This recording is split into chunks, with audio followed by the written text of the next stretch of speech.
मोदी जी हम तो आपको वोट देते रहेंगे 15 लाख जब तक हमारे खाते में नहीं है।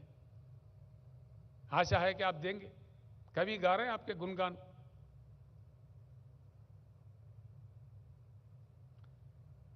किसी भी वादा उद्योगपतियों के साथ, छोटे उद्योगों के साथ आपने जो वायदा किया, एमएसएमई को 1 घंटे के अंदर लोन देंगे, महीनों भर भी इंतजार करें नहीं मिलता। बस आपका वादा वादा रह गया। मोदी जी आप जब रुपया गिर रहा था, जब माननीय मनमोहन सिंह जी प्रधानमंत्री थे, आप अपने गला फाड़ फाड़ के बोल रहे थे। आज रुपये का वैल्यू क्या है, मैं पूछ रहा हूं आपसे, कल उत्तर दीजिए। भारत के इतिहास में पहली बार सबसे नीचा वैल्यू किसी प्रधानमंत्री के समय में नहीं हुआ। यह भी आपको शोभा देता है प्रधानमंत्री जी? 79 रुपीस यूएस डॉलर के प्रति आज हमारा रुपये का वैल्यू है 79 रुपीस। अरे बाप रे, ये देश का हालत को बता रहे। आपका कितना महान एडमिनिस्ट्रेशन है, इसका ये नतीजा है। आप ही कह रहे थे। मैं जानना चाहता हूं भाई, अगर आप निर्दोष हो इसका उत्तर दीजिए कल के सभा में, जनता को बताइए। हम खुलेआम पूछ रहे।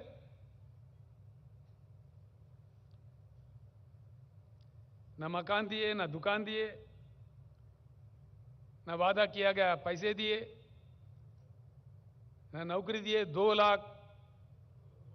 2 करोड़ नौकरियां हर साल। अब हैरत की बात यह है, नया तो नहीं मिले, लेकिन जिस कदर आप प्राइवेटाइज कर रहे हैं, एलआईसी जैसे संस्था को भी बेच रहे, नवरत्ना को भी बेच रहे, लोगों को रोड पे लाया जा रहा है।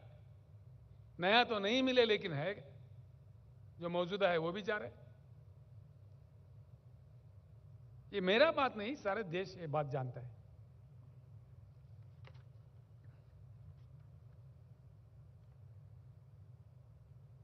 अब इतनी बड़ी लिस्ट है जो पढ़ के मुझे हमारे मधुसूदनाचार्य साहब ने लिख के दिया। मैंने बोला चारी साहब कुछ बैठ दीजिए, यशवंत जी आ रहे हैं, सभा है। अब इसको पढ़ दूं तो और 2 घंटे लगेगा। पढ़ना चाहिए, बाद में पढ़ेंगे, बहुत समय है। मोदी जी आपका कालखंड में इतनी खूब, एक भी काम आप कामयाब नहीं रहे। एक भी काम। आप अपने आप को रिव्यू कीजिए एक बार, मन से इंट्रोस्पेक्ट कीजिए, क्या हो रहा है। गंगा जी को बहुत पवित्र मानते हैं हम लोग। गंगा जी का पानी पूजा पाठ में हम इस्तेमाल करते हैं। इतनी पवित्रता, इतनी मान्यता। गंगा जी में अपने बुजुर्गों का अस्थि निमज्जन करते हैं हम लोग। हां, इस बात में मोदी जी का एक बहुत बड़ा विकास इन्होंने किया है।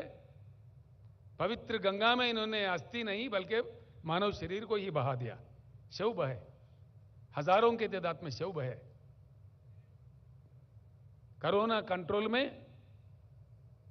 पूरी तरह से आप फेल्यूर हो गए। लाखों लोगों का मृत्यु का आप कारण बने। उतने गंभीर समस्या जनता फेस कर रही थी, दुखी थी जनता। मोदी जी कहता फ्री ट्रेन नहीं देंगे। यशवंत साहब, आप जिस राज्य से आते हैं वहां का भाई बंधु हमारे पास कई इलाकों में काम करते हैं। लाखों लोग बिहार से, झारखंड से, बंगाल से, उत्तर प्रदेश से, तेलंगाना में काम करते हैं, कईयों फील्ड्स में। मैंने उन लोगों को आश्वासन दिया, भाई मोदी साहब नहीं दिए, लेकिन हम है, तेलंगाना राज्य की सरकार है, हम आप लोगों को तेलंगाना राज्य के विकास के प्रतिनिधि मानते हैं। आपके पसीना से, आपके मेहनत से तेलंगाना का प्रगति बढ़ती है। तो इसीलिए हमने हमारे लोगों के साथ उनको मुफ्त राशन दिया, दवाई दिया, फ्री ट्रेन 178 ट्रेन तेलंगाना सरकार के ओर से बुक करके वो घर पहुंचे तक उनको हर चीज वाटर बॉटल्स के साथ, खाने के साथ उनके जेब में 1-1 हज़ार रुपए देके हमने उसको विदा किया।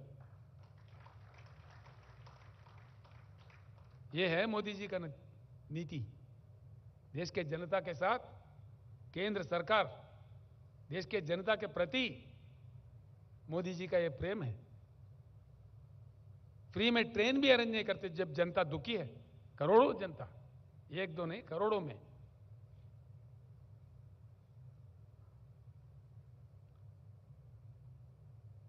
हर चीज, हर पॉलिसी देश को नष्ट कर रहा है।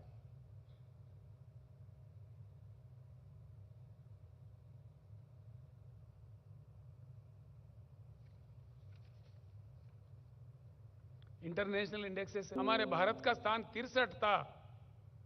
आज मोदी जी के बदौलत, मोदी जी के महान कार्यकारिता का निशाना है, हम 101 पे पहुंच गए, फ्रॉम 63 टू 101।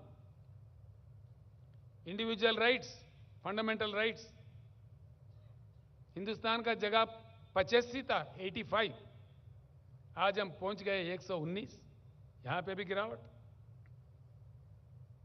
बेरोजगारी ever highest in the history. Modi ji आने से पहले इसका दर, इसका percentage, it was at 5.6% unemployment in the country. Today it is. महान मोदी जी के महान एडमिनिस्ट्रेशन का नतीजा यह है, ever high in the continuous index 111 हमारा स्थान था, मोदी जी के प्रभाव से 136 पे पहुंच गया। एनवायरमेंटल इंडेक्स में 180 देशों को गिना गया था, हमारा नंबर 180 आ गया। Bottom country. ये हमारा देश का हालत है। ये आपका कार्यकारिता है। आपने जिस प्रकार का मजाक उड़ाया देश का, देश के जनता का, जिस प्रकार का गिरावटें देखने को मिल रहा है राष्ट्रीय स्तर पर, अंतर्राष्ट्रीय स्तर पर, इससे हर चीज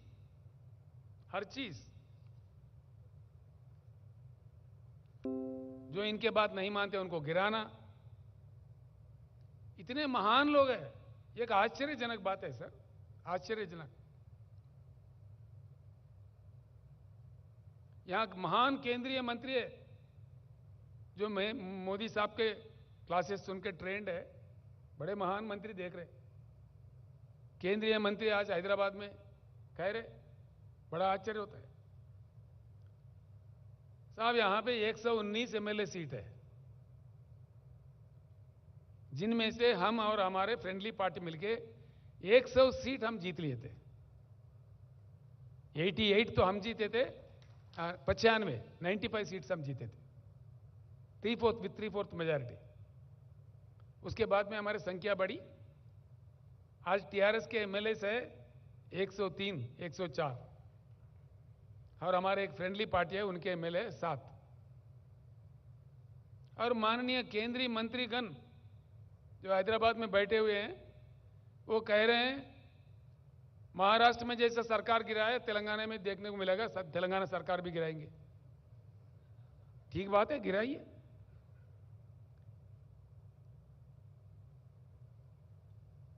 हम भी इंतजार कर रहे हैं उस बात का, ताकि हम फ्री हो जाए, आपको दिल्ली से उतार देंगे।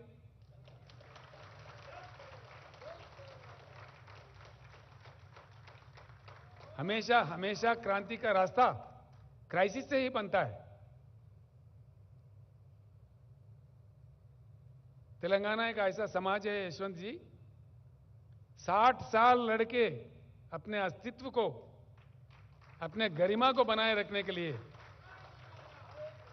तेलंगाना का जनता ने 60 साल लड़ी है, आखिरकार अपने बलबूते अपने राज हासिल करके आज आगे बढ़ रहा है आप सब लोगों के आशीर्वाद से। एक जंग और लड़नी पड़े, तेलंगाना कभी पीछे नहीं हटेगा।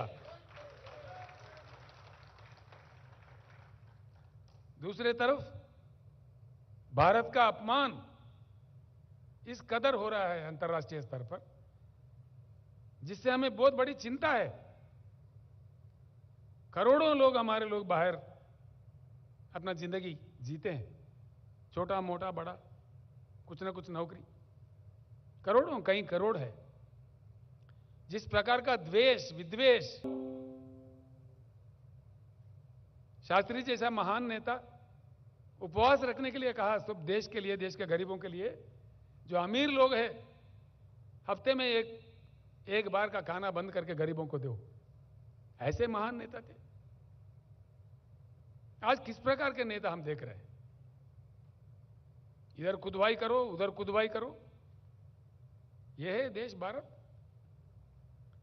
किस भारत का सपना आपने बताया चुनाव के दरमियान, और किस प्रकार का नजारा आप आज दिखा रहे हैं, आपका प्रदर्शन